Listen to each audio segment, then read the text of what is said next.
Good morning! Happy weekend! Kanyayo ang amin. Dito yung weekend at lugit ito yung brand new book. It is the letter of Paul to Titus. Okay?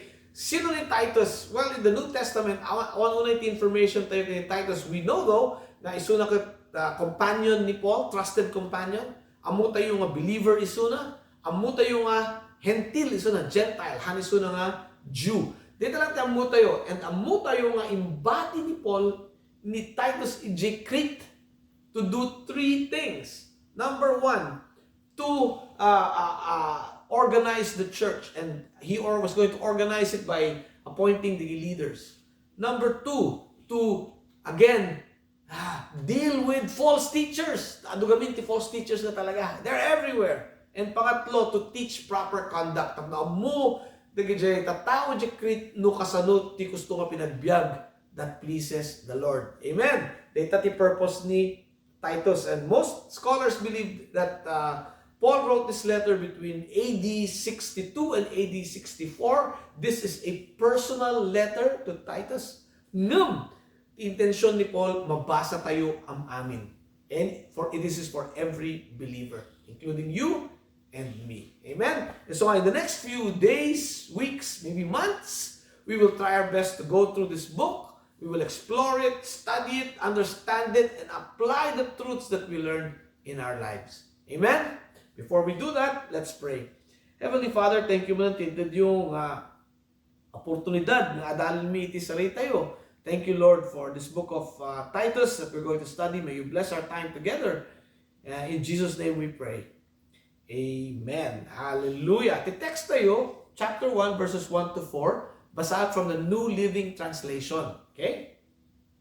This letter is from Paul, a slave of God, an apostle of Jesus Christ. I have been sent to proclaim faith to those God has chosen and to teach them to know the truth that shows them how to live godly lives. This truth gives them confidence that they have eternal life, which God, who does not lie, promised them before the world began. And now at just the right time, He has revealed this message which we announce to everyone. It is by the command of God our Savior that I have been entrusted with this work for Him. I am writing to Titus, my true son in the faith that we share. May God the Father and Christ Jesus our Savior give you grace and peace. Yan, dito text tayo. Amo tayo nga the author na nagsulat kat ni Paul because he identifies himself, Paul. Amo tayo no sino isuna, he is a servant of God. Kan amo tayo iti mission na. Iti mission na. Kunana, to proclaim faith to those God has chosen and to teach them to know the truth that shows them how to live godly lives. Ako mo na naalay diyan, dito yung phrase, to proclaim faith to those God has chosen. Di pinili ti Diyos. The Bible calls them the elect. Okay? Kasi basa ka din niya explain kanya. Imagine tayo, nga dagiti elect, dagiti chosen by God, kat may nga balde represented by may nga balde ti gasolina. Okay? Gasolina. Dagiti non-elect, dagiti nga pinili ti Diyos, represented by may nga balde ti danum. Okay? Ha? Balde ti gasolina, balde ti danum. Tatadji gospel, the good news, we will represent by a lighted match. Sinindihan ni Paul. Inpurwak ni Paul dito nga lighted match. Nya tinangyari dito mama dito tao that were called by God, the elect. Imusbong, boom! Faith. Nagkaroon ti faith. Nabuhayan da. Sila nga apoy. Yung nya tinangyari, kadagiti nakanag ti Banghelyo, ngumahanda nga isunod pinili ti Diyos. Nasubsubanda ti danum natay awan ti nangyari. Okay, siguro kahit kung aramin dito in concrete terms. Okay. Inya ti mangyari kanyayo, inya ti barik nayo no basa dito yung in surat ni John 3:16. For God so loved the world that He gave His one and only Son, that whoever believes in Him should not perish but have everlasting life. Inya ti effect na kanyayo dito. Inya ti marik nayo. Kaslaba nga apoy nga agsub. Boom! Wow!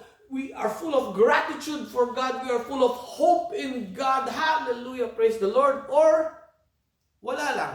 Awan. Sila nga limabas lang. Kasla nga di palito, manasinjan, nanapan iti may nga balde iti danong. No, ada kayo dito nga balde iti danong. Kasla nga awan ti effect na kanya iti John 3:16. Denggan nyo ka dito iba kanya po Diyos di Mark 1:15. The kingdom of God is near. Repent and believe the good news. Dito ti para kanya. No, dati dito datayo nga, dati pa na ng pataya tayo kanya po Diyos. Na imusbong, boom, yung tayo John 3:16. Dapat ibaga ni Paul, kanya tayo tata. The first one is you need to know the truth. The truth is in the Bible and you need to know it. Kunana, to teach them to know the truth and show them how to live godly lives. Ang yung ministry ni Paul was to teach and equip believers in the knowledge of the truth.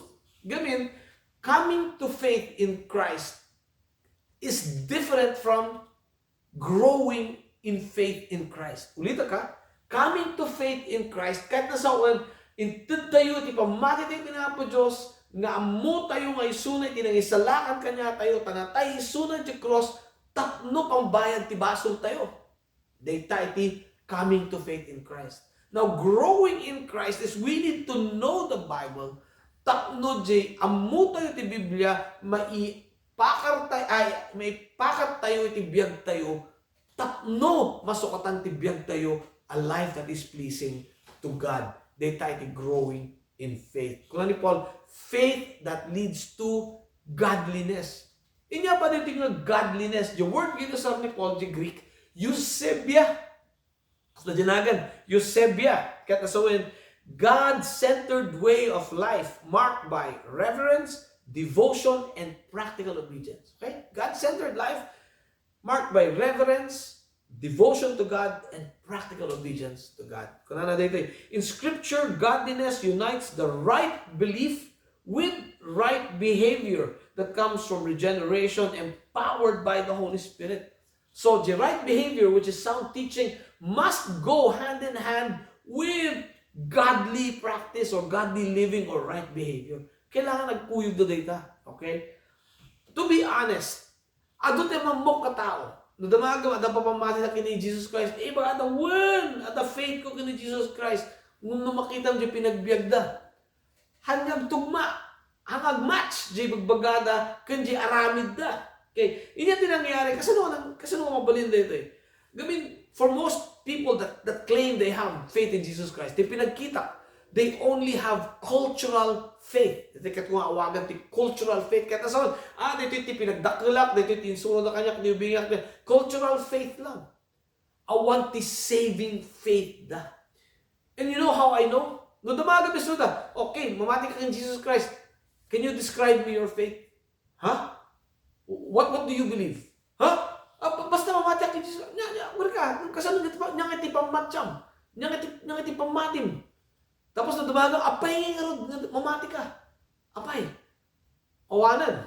You know why? They cannot explain to you because they don't have saving faith. Cultural faith lang. No, dati saving faith mo, amom. Ni po Jesus, intend na itibiyag na. Tapno, imbis nga, isyak iti mapanish, isulat tinangawat yung punishment ko. Dahil naawat, ni Apo Diyos yung punishment, tatan mabalin ako nga, maki-halubilo kinapo Diyos, anak akong ti Diyos, ta inawat ko di forgiveness kita ni Jesus Christ. Handa kaya kay baga data. Ta cultural faith na lang, awan ti saving faith na. But if you have saving faith, okay, the next thing that we need to do, okay, is to use that saving faith to grow our faith. And to grow our faith, we need knowledge. Okay, dito the question, seryoso ba kayo to know, doon niya nga talaga tikit niya baga po Diyos? And seryoso ba kayo nga maamuan siya baga na Diyos tapos ipakat ijibiyag tayo dito nga amu tayo. Naglaka ngay baga kaya, mati ako ni Jesus Christ, I have faith in Jesus Christ. Naglaka ngay baga. It's much harder to live a life of faith in Jesus Christ. Okay? So ako na ni Paul, you need to know the truth so that we will live godly lives. A life that is tikep tayo to bless God, to please God. Dita ko iti purpose, iti biyag tayo. Amo yung everyday, we make decisions. Small decisions, big decisions. Okay? Small decisions, like, yati ka nun tayo. Di ba? Nyati, pagyanan tayo, pagluganan tayo. Umadamot na gijay life altering, yung karir. Okay? Nyati, gatangan tayo ang balay. Oh, you know, awan na kita yung Bible. The answer na. That the Bible gives you a general framework on how to make decisions. And the right decision is the decision that pleases God. Correct? Okay. Agamit the decision, does this please God? O, no, the answer, yes. Dapat arami din tayo. Correct? Ngayon, di problema, nuhan tayo nga amo what pleases God. Then, already amo tayo that we're doing something that pleases God, hanggayan.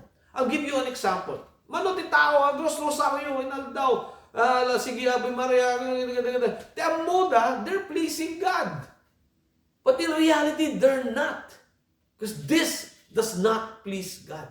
So we need to know, we need to have knowledge. Tapno amo tayo materabin tayo kat gusto. O, di ba? Ganang tao nga, ganang terabin na di sacrifice, pandagsimsimba, agtagtagkal di kandila, ti amuda, they're pleasing God. No! The Bible says this does not please God. Handa nga mga ti Carnity Friday. No, that does not please God. Believe it or not, mga kati Carnity Friday, that pleases God. As long as you eat that meat with thanksgiving to the Lord. It's very important nga talaga nga amo tayo tagpaypayso. And then ipakat tayo tagpaypayso, itibiyag tayo. And the reason why people don't do it, kami handa nga seryoso. Iti faith. Handa nga seryoso ti Apo Diyos, sumursulot ng tulangan, sige latan. Kasi lang nga niya Apo Diyos on the side lang. No. God should be our main thing. And you know what happens to us? If we take our faith seriously, and we know the truth and we apply it to our lives, and we seek to please the Lord, ano mo di mangyari ka na tayo? At the reward. Hindi the reward according to our text. This truth gives them, kula ni Paul, confidence that they have eternal life. Data, ito reward tayo. Confidence. Amo yun natin confidence tayo. Uray niya ti, makita tayo tibiyag, rumigat tibiyag, ado tiyang tayo mawatan tibiyag, very challenging itibiyag. Life doesn't make sense. Apa niya kasto eh. Amo yung, if we have confidence that we have eternal life, agbago ti pananaw tayo, agbago ti perspective tayo itibiyag. Okay? So, dito tayo tayo. Tatlo mabago tibiyag tayo. One, for this 2026, let's commit to taking our faith seriously, to know the Word of God seriously, to spend time and effort to know the Word. Number two, to seriously practice. Doon niya tinaadal tayo, ipakat tayo, tibiyag tayo. And number three, to be confident that we are doing what pleases God and being confident that we are in the palm of God's hand. Our eternal life is secure. And we know that our eternal life begins the moment we surrender our life to Jesus Christ. Data plano tayo for 2026. Kasama kayo? Hallelujah. Let's pray. Heavenly Father, thank you man titid yung tiyempo dahil may isari tayo. Lord, in 2026, we commit to knowing your truth. We commit to applying this knowledge to our lives and to be confident that we know that we have eternal life. And we ask all of this in the mighty name of Jesus. Amen. Hallelujah. Happy New Year! Have a great week! God bless you!